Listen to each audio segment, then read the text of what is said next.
Ja, so ek het 'n woord wat ek opgewonde is oor wat ek met julle wil deel. En is iets wat die Here vir my gewys het 'n paar jaar terug, 'n droom wat ek gehad het en hy het vir my so 'n bietjie die evangelie verduidelik rondom en ek wil vir julle prentjies wys. Daai eerste enetjie van die bo die kalm ene wat sê kalm. Nie daai nie. Daai nie, wat sê? Hulle sê 'n prentjie praat 1000 woorde, nee. So elkeen gaan na daai prentjie kyk en anders dink daaroor. Een ou gaan dink, "Jesus, dis hierdie tyd van die jaar, ek dink ek wil 'n bietjie met vakansie gaan." En dit klink na 'n goeie plan. Maar as jy kyk, daai bootjie is bietjie klein vir al daai mense. Nee, en hulle sit bo-op. Ek weet nie wie gaan binne wees en wie gaan buite sit nie. En as jy daar kyk in die verte, dan is daar 'n redelike storm op pad. Alright, so as ek nou hulle kyk weg van die storm af, hulle sien nie wat gebeur nie, en as hulle gaan omdraai, dan gaan hulle een van twee gedoen, hulle gaan of besef hulle is in die gevaar, of hulle gaan eenvoudig op hulle happy merry way aangaan. Alright, gaan die volgende prentjie. So die kans, die kans dat dit kan gebeur, stormagtige see, dis waar hulle op pad is. Alright. En weer eens, jy kan nou by jouself dink, daar is 'n redelike prekariese situasie om te wees, daar waar hulle is, op die stadium. En, maar hulle is ten minste op die regte pad, hulle is besig om op 'n groot boot te klim, en as jy nou, mens kan by jouself indink, daai groot boot lyk redelik stabiel in die see, daai kleintjie kan jy by jouself dink, hy is 'n dobbertjie, daar op die water, nee, ek weet nie as jy kry die mense het reg om te klim, dus ek dink dit is nie so maklik nie. Maar in elk geval, en dan die derde prentjie, as jy nou kyk na die ouens aan die agtergrond, die klein bootjies, hulle is nou nie op die boot nie, so jy kan net, dit is redelijk doen, nee, mens dink vir jouself, daar is nie 'n kans, as hulle nie op die boot gaan kom nie, en as iemand bo op die boot, wat natuurlik vir die mense skree, sê luister, kom hier naartoe, ek dink daai sign daar aan die bokant sê iets van danger ahead of iets en hulle. So, ek gaan jou los met jou gedagtes, jy weet wat jy dink as jy daai prentjies sien. Nou ek wil so 'n bietjie met ons praat oor die hand van God teenoor die hart van God. Alright, nou waarover jy in jou lewe is, jy kan miskien met een van daai prentjies identifiseer, of jy kan by jouself dink, ek wil met vakansie gaan, of wat ook al die geval mag wees, maar iewers in ons lewens het die Here al in jou lewe, hopelik, dis dalk ook mee sit hier vandag, of jy is dalk soekend, het die Here met jou gepraat, en of die Here sy hand in jou lewe gewys. Alright. Nou ek gaan net so ter inleiding, gaan ek gaan sê, wat is die hand van God? Wat sien julle as die hand van God? Nou die hand van God, as ek het met definieer, is die uitdrukking wat die krag van God beskryf wat dit in werking is. Met ander woorde, as ons Bybelse voorbeelde kan gebruik, en dan gaan we ons 'n paar wys nou gou. Maar een wat ek nou net so vinnig aan dink is toe daar 3,5 jaar droogte was in Israel, dat die Here vir Elia gesê het hy met droogte profeteerbasis het. Dus die hemel toegesluit, en toe dit verby is, toe gaan bid, en het 7 keer gebid, en daar is 'n hand, 'n wolk gewees, so groot sy hand van 'n man, en toe begin het te reën. Alright, dis die hand van God, nie die wolk nie, maar die hand van God in werking, want wie gee reën? Na 3,5 jaar, toe kom maar reën, en dit het goed gereën, en al daai te begin is. En so is daar seker voorbeelde in elke van ons lewens, waar jy kan dink waar die Here in jou lewe gewerk het, hand van God in jou lewe. Alright. Maar ek wil die onderskeid tref om te sê, baie mense soek die hand van God in hulle lewens. Ons soek hierdie wonderwerke, ons soek hierdie goedes. Here, wanneer daag jy op? Wanneer doen jy vir my iets? Wanneer gaan jy vir my doen? Maar daar is altyd 'n motief agter dit. Net soos wat as jy iets doen in jou lewe, ek dink by myself, as ek nou by die huis kom, en ek sien my gras is lank, dan gaan ek my hande gebruik, en die grasnyer stoot, om my gras te sny, want anders daar is 'n behoefte, dus ek kan my hand gebruik. So baie keer reageer die Here ook op ons behoeftes. En of het is, die krag van God is in werking, wanneer jy sy hand sien beweeg. Alright. Nou, ek gaan vast iets lees. Lukas 5:17 sê, op een van die dae, terwyl Jesus besig was om die mense te leer, het daar ook Fariseërs en leermeesters van die wet van Moses gesit, wat van oral af uit die dorpe van Galilea en Judea en selfs tot Jerusalem gekom het. En die Here het vir Jesus die krag gegee om mense gesond te maak. Alright, so die krag was daar, maar die hand van God was nog nie in beweging geweest nie. Want Jesus op daai oomblik dan nog niemand gesond gemaak, maar nie in die geskiedenis nie, maar op daai spesifieke dag, die geleentheid. En dan het die krag van God was daar soos in 'n battery, dis beskikbaar, maar dit het nog nie gewerk en sy het nog nie God se hand gesien nie. So wat doen ons met battery? So inplug op iets, jou foon of wat ook al, dan kom die liggies aan en dinge gebeur. So, om dan te sê dat dit die hand van God is, kan ek hierdie ding platter maak. Daar is hy. Ok, so om te sê, dit is, ons allemaal stem saam, dat wanneer God se hand in werking is dit 'n manifestering van sy krag. Alright. So as hy iemand gesond maak, iemand wat uit die dood uit sien opstaan, wat Jesus gedoen het met Lazarus, dis die hand van God wat in werking is. En so kan ons dit sien in die geskiedenis. Jy gaan kyk na lewens wat plaasgevind het, dan sien ons die hand van God in mense se lewens werk. 'n Wonderwerk. Alright. So, ons kan dan sê met ander, wanneer dit op aarde manifesteer in ons lewens, of in ons lewens as gelowiges manifesteer, of in jou destiny. Ek het gedink in Afrikaanse woord, jou toekoms, klink nie so goed soos destiny nie. En jou destiny word bepaal deur die hand van God. Alright, hoe hy in jou lewe kan manifesteer. Maar kom ons kyk gou 'n paar goed wat die hand van God kan doen. En dit gaan ek vir julle wys uit die Bybel uit die geskiedenis. So die eerste plek kan ons sê, die God se hand het die skepping in werking gebring. Hy het die skepping gemaak en hy onderhou alles. So kom ons kyk vir Jesaja 48 vers 13 sê, ook het my hand die aarde gegrond en my regterhand die hemele uitgesprei. As ek hulle roep, staan hulle daar almal saam. So die Here skep, nie net die aarde nie. Hy skep ook in jou lewe, daar jou destiny, want hy is jou pad. Alright, die ander ene, Psalm 95 sê, in wie se hand die diepste plekke van die aarde is, en die toppe van die berge is syne, aan wie die see behoort, wat hy self gemaak het, en die droë land, wat sy hande geformeer het. En in Job 12 vers 10 sê, in wie se hand die siel is van alles wat leef, en die gees van alle menslike vlees, insluitende die van jou vyand, staan nie daar, insluitende die van jou vyand, staan nie woord, wat ek bygesit het. So, dit beteken God, het alles in sy hand. Hy skep dit, en hy onderhou dit.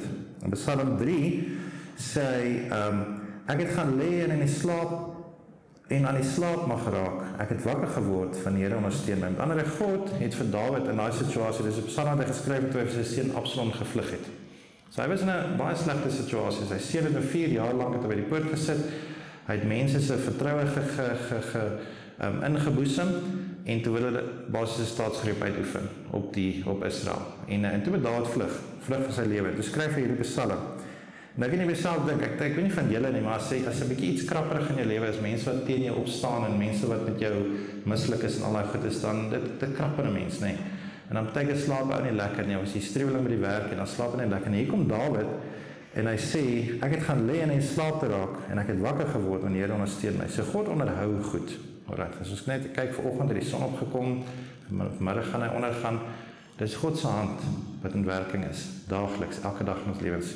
As jy kyk Romeine 1 skryf daaroor en hy sê dat die hele skepping getuig van God se grootheid. Alright, so niemand het 'n verskoning. Mense wat God nie erken nie, het nie 'n verskoning nie. Staan dit op in die oog en die son kom op. En dit is God se hand wat in werking is. So die eerste plek hy skep en onderhou. Die tweede ene, God beskerm met sy hand. Ons kyk vir Johannes 10 vers 29. My Vader wat hulle aan my gegee het, is groter as almal en niemand kan hulle die hand van my Vader ruk nie. Wat Jesus gesê het. Met ander woorde, niemand sal jou, as jy God se kind is, uit sy hand uitruk nie. So hy beskerm jou. En ek weet eens, ek seker daarvan as ons hier vir mense vraag, en 'n paar mense weet van ons getuig van God se beskerming. Ek het 'n paar getuienisse in my lewe waar die Here ons beskerm het. Ek kan as kind was in 'n motorongeluk gewees en is niks oorgekom nie. Danksy die genade van die Here en sy beskerming. So Jesaja 41 vers 10 sê, wees nie bevrees nie, want ek is met jou. Kyk nie angstig rond nie, want ek is jou God. Ek versterk jou, ook help ek jou, ook ondersteun ek jou met my reddende regterhand. Alright, so as jy getwyfel het, hierdie versies wat ek hier so lees, is goed dat jy kan memoriseer, nee, en dit is jou arsenaal. Die dag wanneer jy in 'n situasie kom, wat jy voel, dinge raak vir my 'n bietjie moeilik, en jy kan hierdie gekwoteer, dit bou geloof, en dit is wat ek wil doen vir, want ek wil jou geloof so 'n bietjie bou, met die God se woord. So by the way, ons geloof word net gebou deur God se woord. Dit word nie gebou deur mooi quotes en al sulke goedes nie, want mense wysheid is baie slim, maar dit staan nie op die regte fondasie nie. Nee. God se woord is waar ons lewens bou. Alright, so die derde ene, daar's so Ek wil eens 7 goed wys wat die Here doen met sy hand. So die eerste is die skepping, en hy het geskep en hy berou dit. Die tweede is hy beskerm dit, hy beskerm ons. Die derde en God oordeel ook deur die krag van sy hand. Want baie keer wens ons in mense se lewens dat, veral as jy kyk na ongeregtigheid, dan dink jy, yes, Here, wil nie net 'n bietjie oordeel oor mense voltrek nie. Maar God is genadig. So die oordeelsmaat wat die Here het, gee hy oor die vyand, hy gee dit oor die duiwel, hy gee dit baie keer in ons lewens. Baie keer is daar, ek sê altyd, sonde, die straf is in sonde ingebou.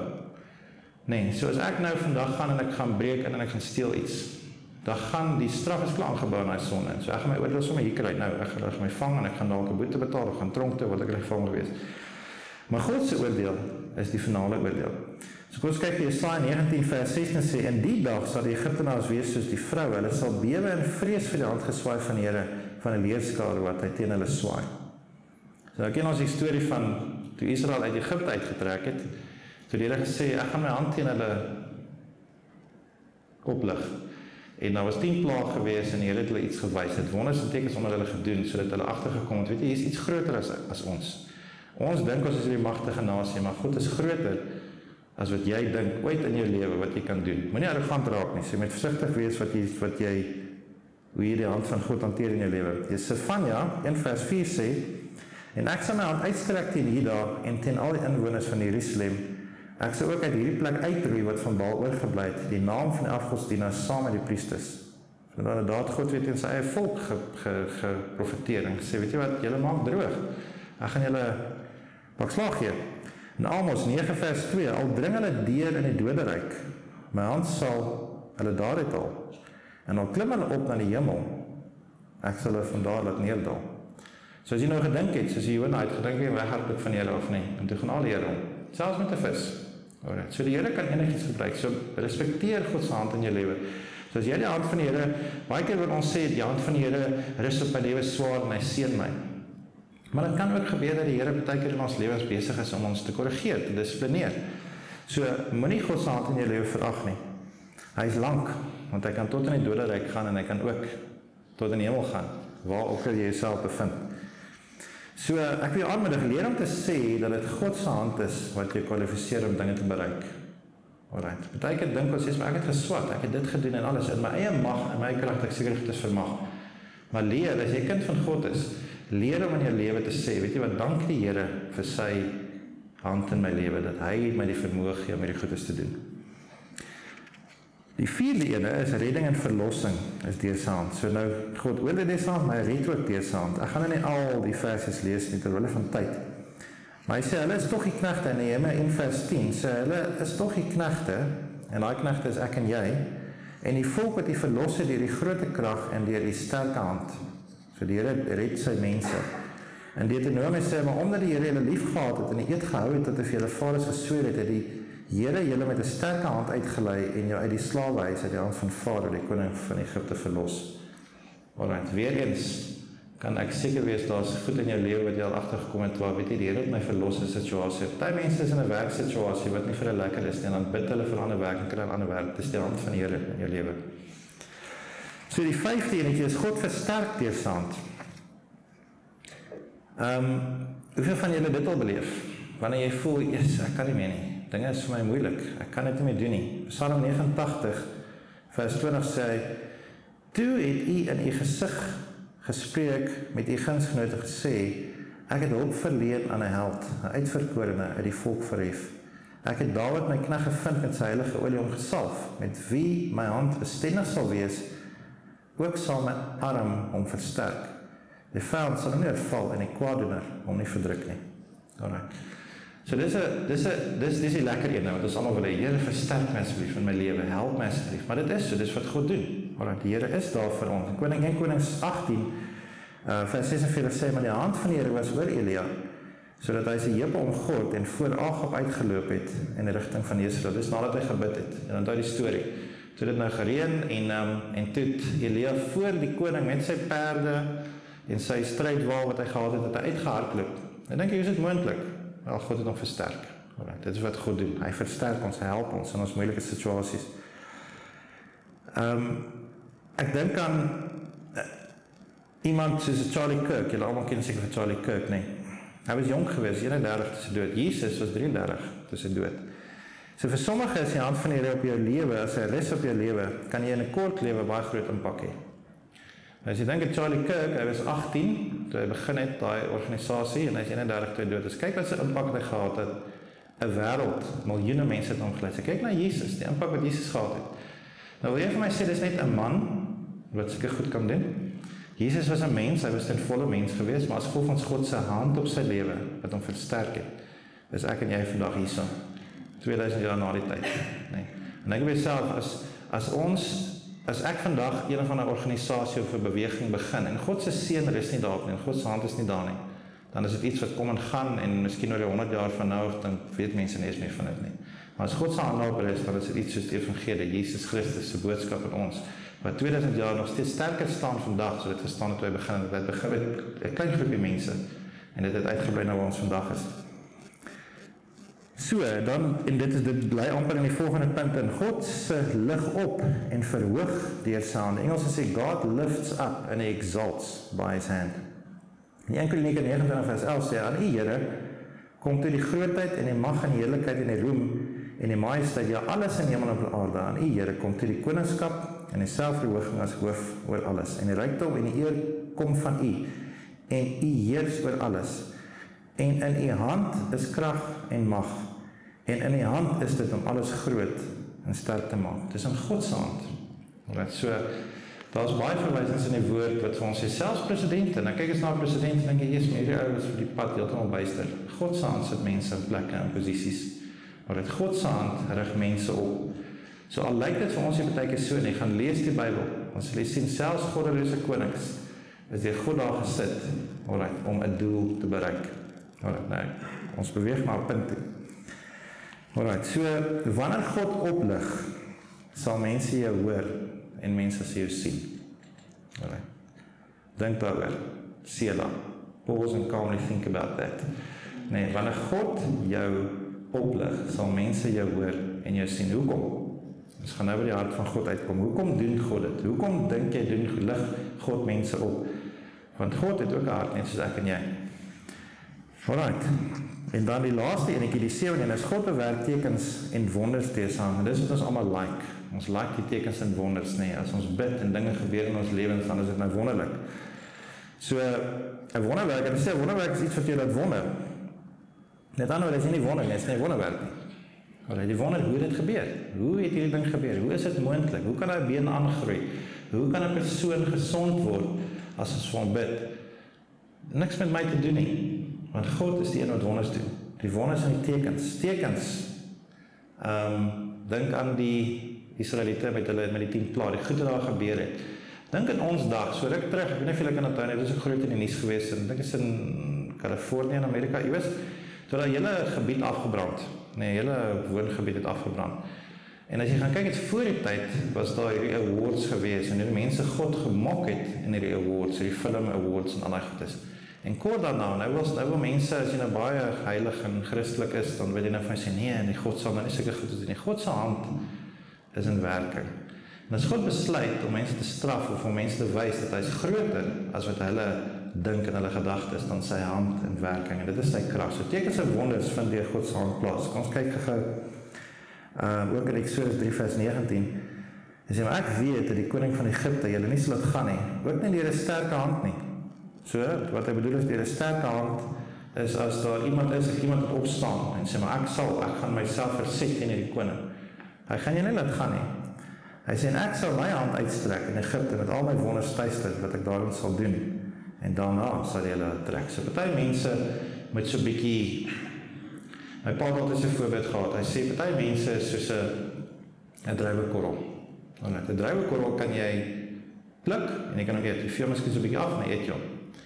Dan is party mense soos 'n piesang, want jy kan hom nie net eet nie, maar jy is die skil bietjie aftrek, so daar's 'n bietjie seer wat plaasvind, jy moet hom breek, en dan moet jy die skil aftrek, en dan kan jy hom eet.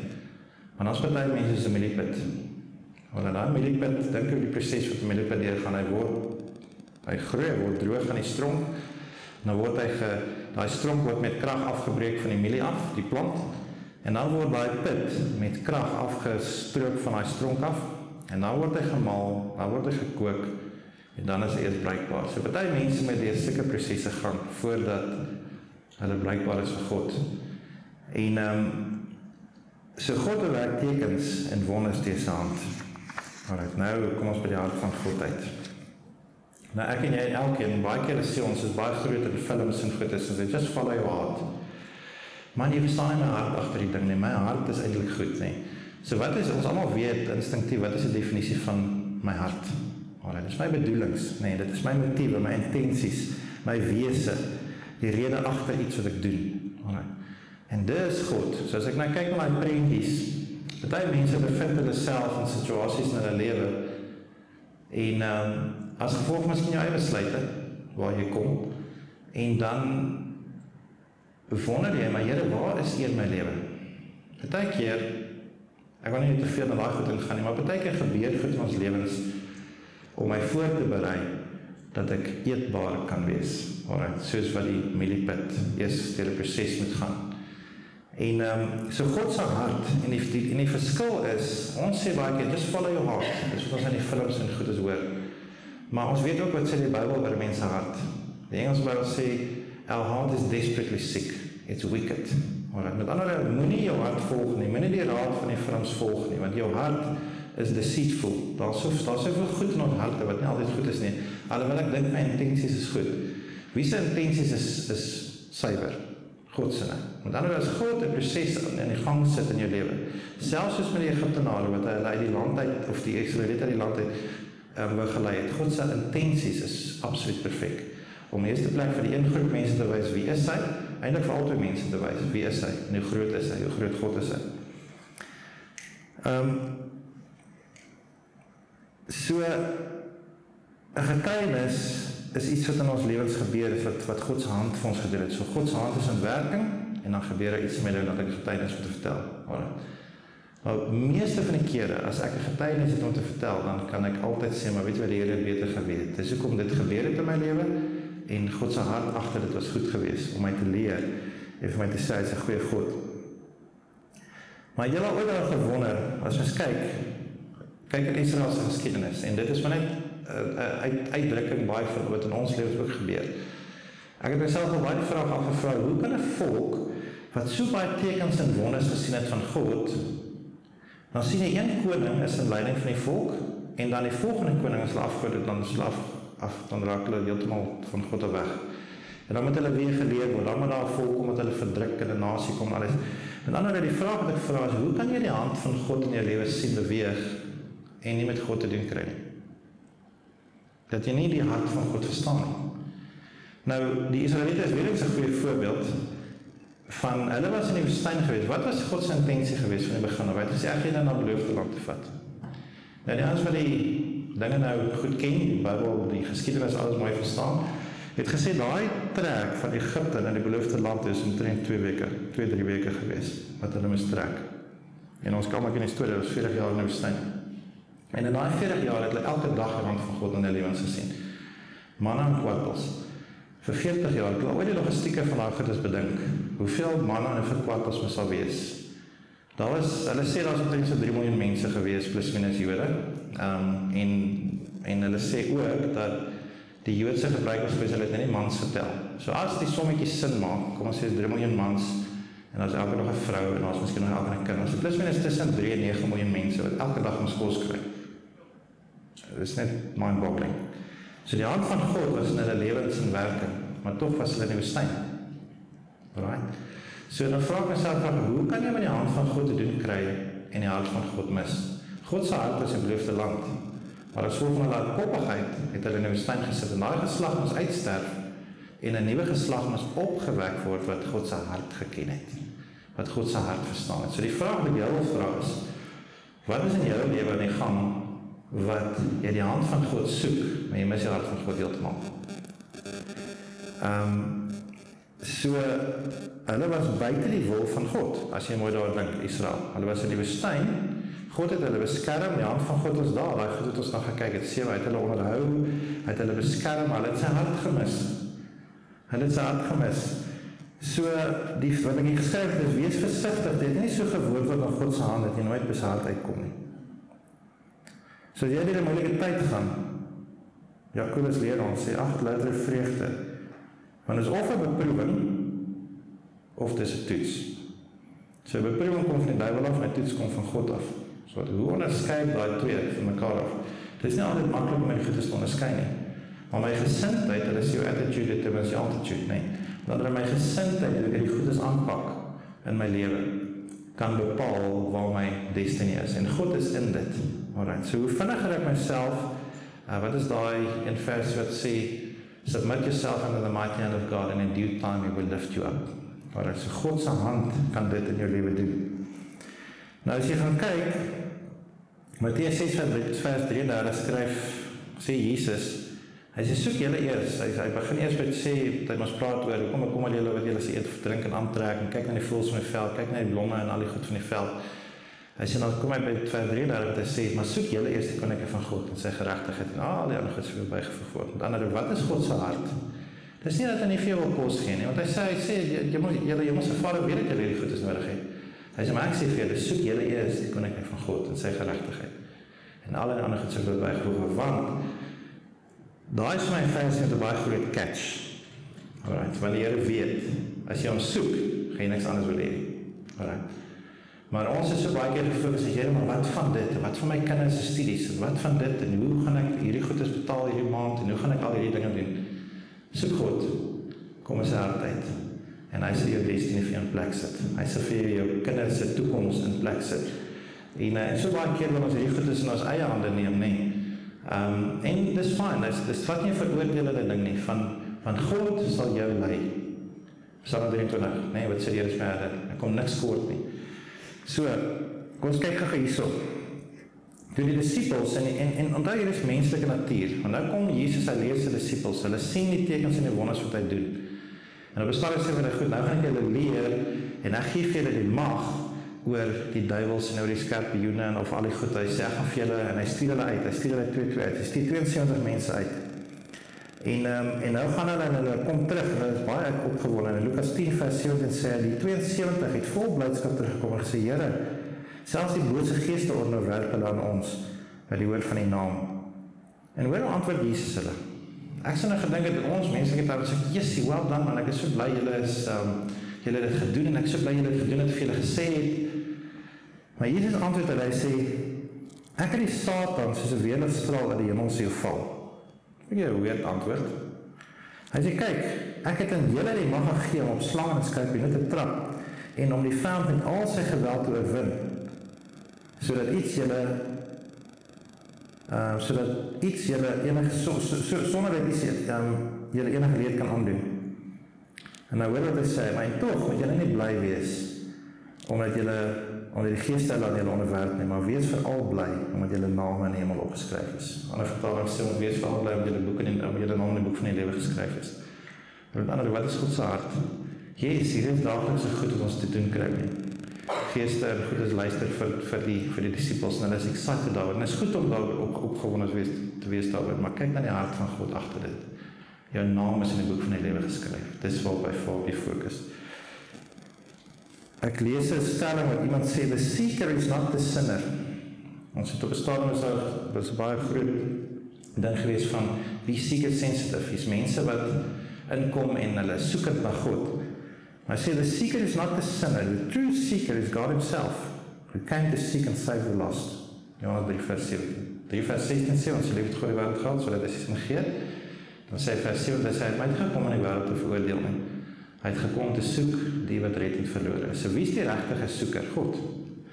Daar's baie gelykenisse wat Jesus vertel het van die verlore skaap. Wat doen hy? Hy gaan soek die skaap wat verlore is. Die ander 99 bly agter, hy gaan soek die skaap wat verlore is. En kom ons wees eerlik daaroor. Toe jy, ek weet nie of julle almal die Here ken nie, maar toe jy in die wêreld was, het jy gedink met God? Nee, nie met jy lewe nie. En maar partykeer gebeur goed in ons lewens wat jy laat dink. Alright. En God kom met miskien 'n teken, hy kom met sy hand in jou lewe partykeer met een rede, sodat jy by sy hart uitkom. Alright. En soveel mense is vandag daar wat God se hand soek in hulle lewens, maar hulle wil nie by sy hart uitkom nie. Hulle soek hom net vir die voordele wat daar is. Alright. En dan kom hulle nooit by sy hart uit nie. En dit is daar op Mattheus 6:3, soek jy die koninkryk van God en sy geregtigheid. Maar nie maar net soek vir die kos en die klere en die goed wat jy elke dag soek nie. En ek praat hier myself, want die Here het hierdie goed met my hart gepraat oor. En wat baie keer is ons net daar so van, ek soek net hierdie ding, ek gaan Here net gou asseblief. Maar nee, God is lief vir jou, hy wil meer vir jou hê. Nou kyk gou na hierdie versies, ons is besig om aan te kom vir 'n landing.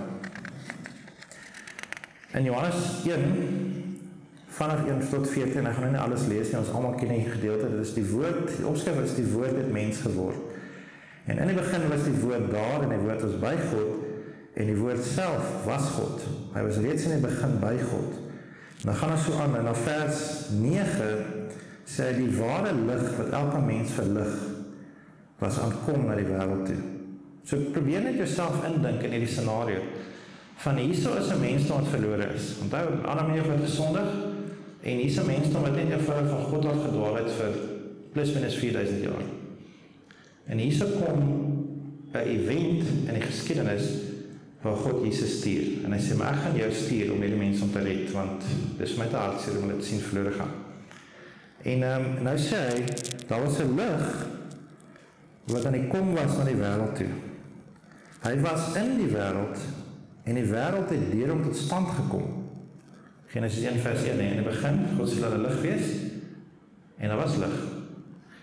En hy sê, tog het die wêreld hom nie geken nie, of hom erken nie. Hy het na sy eiendom gekom, en tog het sy eie mense hom nie aangeneem nie. Ons almal weet hoe vir dit om verwerp te word, seker jy het jy al iets probeer doen, en dan mense jou net eenvoudig geïgnoreer. Maar dink dan weer self die God, wat na hierdie wêreld te kom, en mense herken hom nie, hulle sien hom nie eens, en hulle weet nie wat dit is nie. Dit is soos, ek het eendag 'n dokumentêr gekyk van, en dit is nog 'n goeie dokumentêr, ek kan kyk, maar Octopus Teacher. En dis 'n ou wat uit die lewe van 'n seekat gevolg in Suid-Afrika, die fliek het nogal 'n paar pryse en goedes gewen. Maar in die film, die ou se fotograaf, en hy het nou al die goedes afgeneem, en in die film wyse bestaan met hulle saam Boesmans gewerk, en dan het hulle saam die Boesmans gegaan, hulle het spoor gesny in die Kalahari woestyn. Dan het hulle dan wys die foto's wat hy geneem het van luiperds en regtig mooi diere. Dan dink ek aan myself, wat sien daai spoorsnyers in die grond wat ek nie sien nie, want ek gaan al loop en ek gaan niks sien nie, want ek is nie 'n spoorsnyer nie. En dan so verkeerd is daar, wat sien jy nie raak nie, wat ander mense raak sien, wat God sien. Alright, en dit is wat God jou wil uitbring, nee. En dan hulle mense het nie gesien dat Jesus kom nie, hulle het nie eenvoudig daar gekyk nie, want hulle was nie spoorsnyers nie. Hulle het nie gekyk vir lig nie, hulle het nie geweet hoe lig lyk nie, hulle het hom nie herken nie. En so die vraag is, wat sien jy in jou lewe? Wat God vir jou wil wys, wat jy nie herken nie, want jy is net eenvoudig, die Engels het 'n mooi woord, oblivious. Jy sien dit nie raak nie. En nou kom ons kyk gou in 1 Korintiërs, skryf, ek dink Paulus moes Korintiërs skryf, nee. So tog is wat ons verkondig wysheid. So hy verwys na die evangelie wat hulle verkondig. Nou sê hy, tog is wat ons verkondig wysheid, maar net vir die wat daarvoor ryp is. Al verkwalifiserende ding. Ons verkondig wysheid, maar net vir die wat daarvoor ryp is. As ek nou iets met wiskunde of universiteitswiskunde vir verduidelik, en hier's 'n paar van die kinders hier, so hulle gaan nie eens na my luister, want hulle het nie klou wat ek praat, want hulle is nie daarvoor ryp nie. Nee, want hulle is nog nie op daai vlak. En dan 'n wysheid wat nie van hierdie wêreld is, of van die heersers van hierdie wêreld nie. Hulle is buitendien aan die ondergang, en ons sien dit daagliks, die wêreld is in die ondergang, ons sien dit in soveel gebiede. Maar hy sê wat ons verkondig, is die wysheid van God, die verborgde waarheid wat bedek was, en wat God van ewigheid af vir ons voorbestem het, tot ons ewige heerlikheid. So iewers is daar nou iets wat ons moet sien hier, so wat ons nie noodwendig sien nie, want dit is goddelike wysheid. Dit is iets, soos hy dink aan hy spoorsnyer. Hy sien spore in sand, wat ek nie weet wat dit is nie. Hy kan vir jou identifiseer, hy kan ook nog vir jou ook sê, hier is 'n leeu, of hier is 'n slang, of iets wat daar geseil het, of hier is 'n akedus wat hier geloop het. En net God se gees kan dit vir jou wys. Net God trek ons. Vandag gaan nou daarby kom. En so as hulle dit geken het, sou hulle nie die Here van die heerlikheid gekruisig het nie. Dis al logies, nee. Want ek meen, dink dan weer, wie sou vir Jesus gekruisig as hulle geweet het wie hy was? Hulle het hom nie herken nie. Maar dis 'n God die dinge beplan het. Hy sê, maar soos daar geskrywe staan, wat die oog nie gesien het nie, en die oor nie gehoor het nie, en wat in die hart van 'n mens nie opgekom het nie. Dit het God gereed gemaak vir die wat hom lief het. Aan ons dan het God dit deur die Gees bekend gemaak, want die Gees soek alle dinge, en ook die diepste geheimenisse van God. Wie ken jou? Hy sê hierso, hy sê, wat 'n mens ken die verborgde dinge van 'n mens, behalwe die Gees van die mens wat in hom is. Dan vra jy jouself, maar hoe kan ek God se hart ken?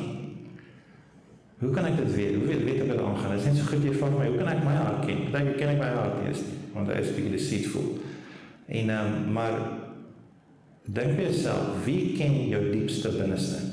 As jy miskien getroud is, dan ken jou vrou of jou man ken jou al hele goed. Maar daar's baie keer, mens hoor baie keer die stories, dan sal jy sê, maar jy het my nooit gesê jou nie van dit nie, of ek het nie geweet jy hou eintlik nie van daai ding, of jy hou nie van daai kleur of iets en ander nie. Want baie keer is dit goed dat ons wegsteek hier binne nie, want ek net voel, ek dink nie ander mense dit weet nie. Maar ek weet dit. En net so is God se Gees. Nou kyk wat hy sê. Hy sê, so ook ken niemand die verborgde dinge van God nie, behalwe die Gees van God. En dan vers 12 sê hy, die Gees wat ons ontvang het, is nie die Gees van die wêreld nie, maar die Gees wat van God kom. So weet ons dat God ons, wat God ons uit genade geskenk het. Want dan, hoe weet ons die goed? Hoe weet ons wat God ons geskenk het deur Jesus Christus? Deur sy Heilige Gees. In Johannes 6 vers 44 het die Jesus gesê, niemand kan na my kom, as die Vader wat my gestuur het, om nie na my te trek nie. En ek sal hom op die laaste dag uit die dood laat opstaan. En dan as jy getrek voel na God, as jy die behoefte het, of vir wat hulle gesê het, uit hierdie verlange na Jesus, wie dink jy doen het? Dis God se Gees wat jou trek. So terwyl ek nou vanoggend jou praat, en jou geloof word so 'n bietjie gebou deur die hand van God in jou lewe, dan wil ek vir jou vra, laat die Gees van God jou trek nader na hom toe. Want dis wat hy doen, hy is lief vir jou. Hy wil hê jy moet by sy hart uitkom. In Matteus 23 vers 37 sê Jesus gesê, toe hy so met Jerusalem gekyk het, en hulle wil nie na hom geluister het, te sê, Jerusalem, Jerusalem, jy wil die profete doodmaak, en die boodskap is stedig, wat na jou gestuur is. Hoe dikwels wil ek jou kinders by mekaar maak, soos 'n hienaar kyk as omdat hulle vlerke by mekaar maak, maar hulle wou nie. Omdat hulle hulle harte verhard. Jesus het met 'n verlange gesmag daarna, na sy kinders, en hulle wou nie kom nie, soos hy heen, dan kyk ons na hulle trek. Nou, ek weet nie of jy al gesien het wat hy heen en dan kyk ons doen nie. Hulle kom nader, want hulle weet hulle is onveilig, hulle is klein, hulle weet daar is beskerming by die ma. En maar ons as mens is baie net anders. Ons is hardkoppig. Hoekom? As gevolg van ons gefalle toestand. Ons het in sonde in die wêreld ingekom. Maar Jesus het gekom sodat ek en jy 'n verhouding met God die Vader kan hê. Met ander woorde, die hand van God is in werking reg oor die aarde tot vandag toe. Maar soveel mense mis dit. Hulle mis dit net heeltemal. Soos ek sê, daai spore is in die sand.